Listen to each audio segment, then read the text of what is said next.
கம்பு தோசை எப்படி செய்யலான்னு பார்க்கலாம் வாங்க. கம்பு, மில்லட்டு ப்ளஸ் உளுந்து இதை வச்சு ஒரு தோசை செய்யலாம்.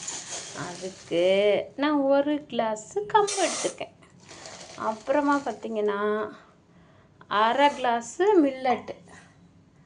அதுக்கப்புறம் பார்த்திங்க மில்லட்னா என்னென்னா தமிழில் சொல்லிடுறேங்க. குதிரைவாலி அரிசின்னு சொல்லுவாங்கள்ல, இதில் டிஃப்ரெண்ட் டைப் ஆஃப் மில்லட்ஸ் இருக்குது. நான் குதிரைவாலி எடுத்துருக்கேன்.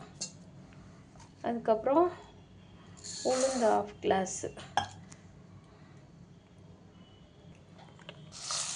இவங்களை தண்ணி ஊற்றி 3 மணி நேரம் நல்லா ஊற வச்சு, அவங்க ஊறினதும் அவங்கள நைஸாக அரைச்சி எடுத்து உப்பு போட்டு கரைச்சி எடுத்து காலையில் ஒரு தோசை சுட்டு இவங்க கூட பாசிப்பருப்பு சாம்பார், இல்லைன்னா பெஸ்ட்டு காம்பினேஷன் பார்த்திங்கன்னா தக்காளி சட்னி இதுக்கு சூப்பராக இருக்கும்.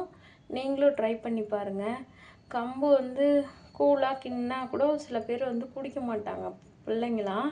ஆனால் இந்த மாதிரி தோசை சுட்டு கொடுத்தீங்கன்னா, இது தோசை கொஞ்சம் பார்க்குறதுக்கு ஒயிட் கலரில் தான் இருக்கும். சூப்பராக இருக்கும். ஆனால் நீங்களும் ட்ரை பண்ணி பாருங்கள், எப்படி இருந்ததுன்னு சொல்லுங்கள். ஓகே, பாய், தேங்க்யூ.